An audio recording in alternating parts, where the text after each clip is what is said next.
Bom dia a todos, caro professor, caro monitor, caros colegas. O tema do meu grupo é as conexões entre mecânica analítica com a mecânica quântica. O grupo é composto pela Camila Fernanda, por mim, Célio Bernardes, pela Raíssa Aline.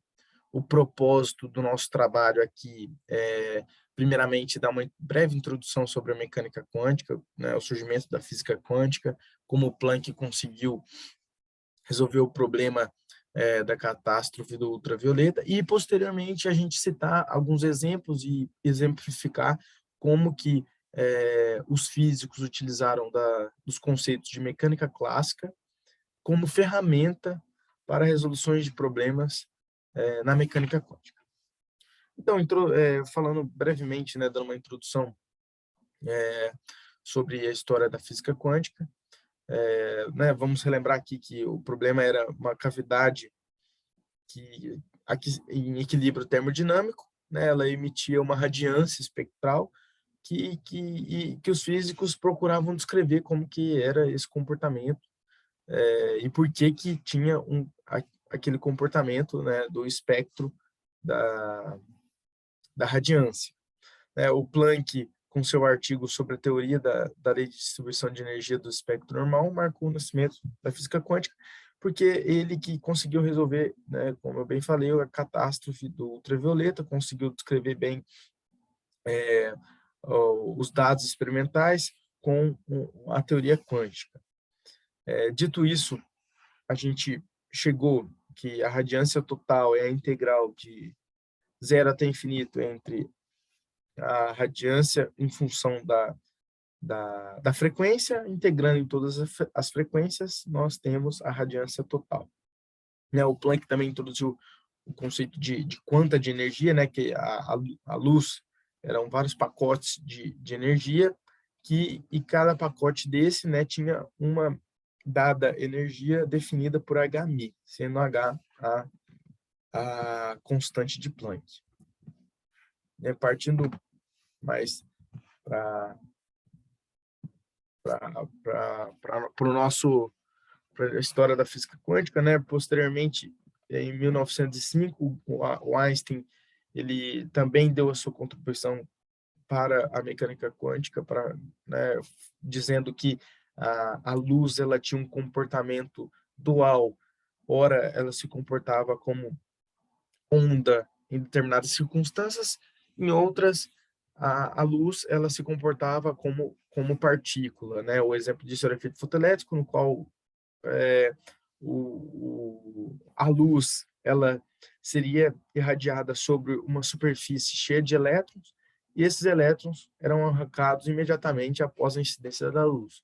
Né? Segundo caso a luz fosse uma onda, essa onda iria incidindo é, na superfície, e os elétrons ele levariam um tempo até que eles seriam expelidos da superfície de metal, que não ocorria, né? A luz batia imediatamente, o elétron ele era expelido.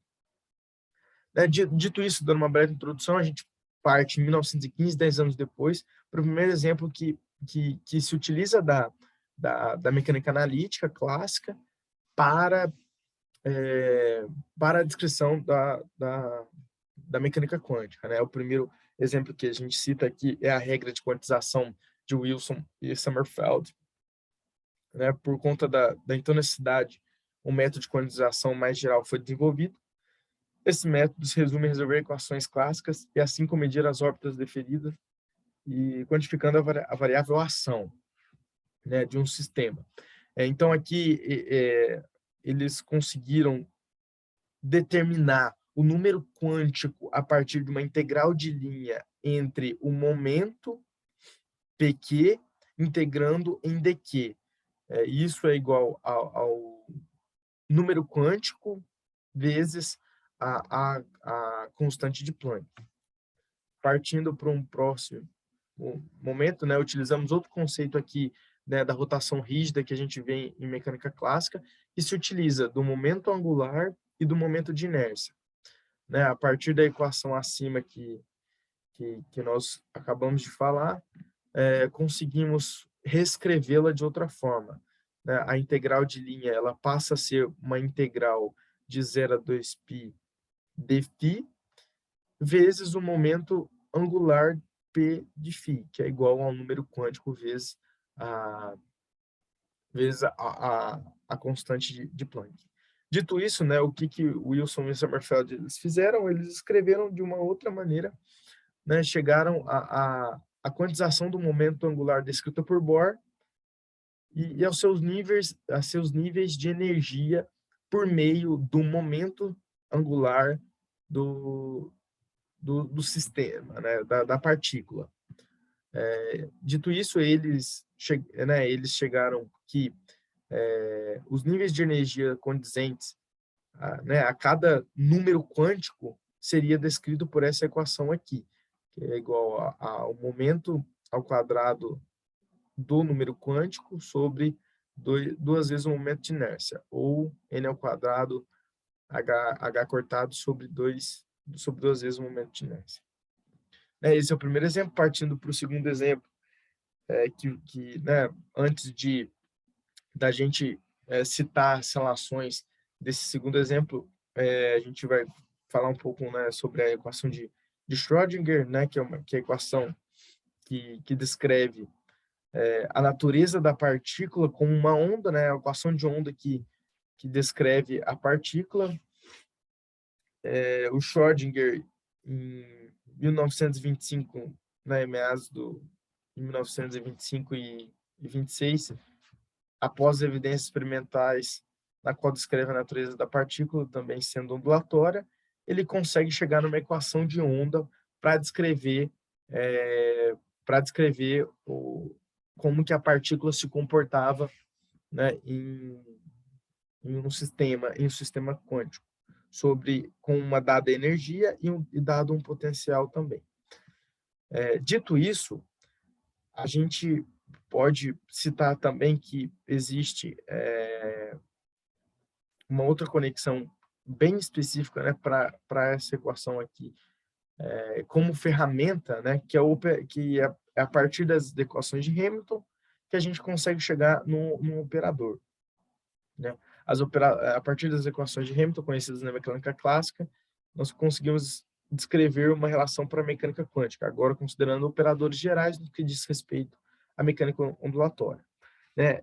Na mecânica quântica, o operador bem comum que a gente consegue ver são esses operadores aqui, né? O parênteses de Poisson entre o momento e a Hamiltoniana, que é igual aí vezes h cortado dh chapéu sobre dqj, e de forma análoga nós temos o parênteses de Poisson da posição da partícula entre a posição da partícula e a Hamiltoniana, que é uma derivada parcial que depende da derivada parcial de h chapéu sobre em relação ao momento pj. Né? Dito isso, aplicando o método de indução e supondo que as relações sejam válidas para o enésimo termo, temos as seguintes comutações. Se h chapéu é igual a qj elevado a n, nós conseguimos escrever que o parênteses de Poisson. Bom, retomando aqui, nós conseguimos, né, escrever, conforme falamos anteriormente, o parênteses Poisson entre o momento e a Hamiltoniana. Também conseguimos, dizemos que para h chapéu é igual a qj elevado a n, nós conseguimos escrever que o parênteses de Poisson entre pj e qjn mais 1, ele resulta em ih cortado dqjn mais 1, a derivada parcial de qjn mais 1 em relação a qj. De forma análoga, fazemos isso para caso h chapéu seja igual ao momento elevado a n, nós temos que a mesma relação, só que para o momento.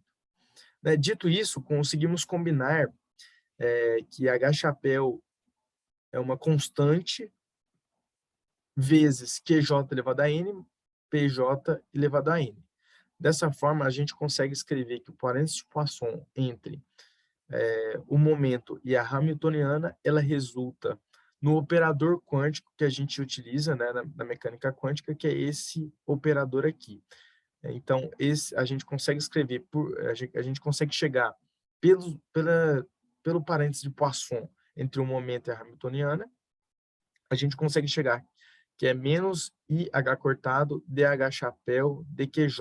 De forma análoga, também a gente faz o parênteses de Poisson entre a posição QJ e a hamiltoniana, a gente consegue chegar em, como resultado disso, menos IH cortado, DH chapéu, DPJ. Né? Partindo desse exemplo para o teorema de Ehrenfest, a gente também consegue visualizar uma outra conexão bem importante, que é um ferramental que ajudou Ehrenfest a escrever o seu teorema e a chegar nessas equações aqui embaixo. Né? A gente parte do formalismo hamiltoniano para escrever uma hamiltoniana independente do tempo. Né? Então, a gente escreve que a posição e o momento não dependem do tempo. Essa hamiltoniana aqui é independente do tempo. Por isso que a gente vai colocar aqui um potencial dependente só de x, e o momento a gente, né, não descreve ele como dependente do tempo. Da mesma forma, conforme a gente chegou no resultado aqui em cima, né, utilizando os parênteses de Poisson, a gente pode escrever também que o parênteses de Poisson entre a posição e a hamiltoniana, a gente já chegou nesse resultado aqui, a gente consegue substituir a hamiltoniana aqui embaixo e chegamos que a derivada de x em relação, né, dx chapéu dt é igual ao momento m sobre m, sendo m a massa esse m aqui embaixo, a massa da partícula. De forma análoga, a gente também a gente utiliza aqui o momento, que é uma variável da hamiltoniana, a gente escreve o parênteses de Poisson entre o momento e a hamiltoniana, substituindo a hamiltoniana aqui da mesma forma que fizemos em cima, a gente consegue que a derivada do momento em relação ao tempo, ela é a derivada parcial do potencial que depende de x em relação ao tempo. Então aqui são conceitos mais diretos que a gente viu em mecânica analítica, a gente consegue visualizar isso aí na mecânica quântica, a gente também consegue operar com essa matemática por trás. Né, por fim, um último exemplo que a gente cita aqui, ele foi utilizado por Paul Dirac, né, para chegar nas equações, nas integrais de Feynman, e ele utiliza do mesmo princípio de minimação que a gente também já viu em mecânica analítica clássica. Né? O conceito aqui abordado teve o seu princípio após a publicação de um artigo em 1933, cujo autor é Paul Dirac. Ele escreve, né, a Lagrangiana na mecânica quântica, onde demonstra de forma análoga ao princípio de minimação. Então, ele escreve, né, ele utiliza do mesmo conceito da minimação, que é a integral, né, aquela integral de uma função que depende de várias variáveis, para minimizar o menor tempo, nesse caso. Né? Aqui ele usa de um operador, né, esse QTzão, que descreve e utiliza da posição da partícula e do tempo. Partindo disso, a gente chega aqui nessa equação aqui para né, utilizando os operadores QTzinho mais ΔT, QT, chega nessa exponencial, e a gente consegue entender que através de Dirac temos que L é a descrição da função lagrangiana, e utilizando o princípio da correspondência de Bohr, ou seja, que H cortado vai para zero, onde essa é a ação, a gente consegue chegar nas integrais de Feynman. Essas integrais na qual ele, né, ela representa aí para nós a lagrangiana do sistema. Essas integrais aqui, elas, né, são chamadas de integrais de Feynman. Por meio disso, Feynman discorre desse trabalho analisando assim o emprego, né, da função lagrangiana como solução de problemas agora quânticos, chegando à seguinte conclusão. Por fim, né, a gente conseguiu citar aqui vários exemplos, tá? Desde da quantização, da regra de quantização de Wilson e Sommerfeld, passando pela equação de Schrödinger, utilizando os operadores hamiltonianos, como que o teorema de Ehrenfest ele foi elaborado, como que a gente utiliza dos operadores hamiltonianos para chegar nesse teorema. E, por fim, né, uma parte mais bem elaborada da mecânica quântica, que, né, já estava ali, né, no século passado, o Dirac utilizou dos conceitos de Lagrangiano e o princípio de minimação, posteriormente para chegar né, nas equações de Feynman. Então, por fim, a gente já conseguiu citar alguns bons exemplos de conexão entre a mecânica analítica e a mecânica quântica, né? Só para concluir aqui, a gente pode dizer que a mecânica analítica ela possui um ferramental matemático muito poderoso que auxilia de diversas formas e consegue fazer isso de uma forma muito eficiente para facilitar e conseguir tirar conclusões, né? Facilitar a matemática por trás, ajuda como um operador, como a gente viu ali nos operadores hamiltonianos, e, por fim, a gente consegue concluir o nosso trabalho com todos os pontos, né, passando por todos os exemplos e todos os pontos de conexão entre a mecânica analítica e a mecânica quântica.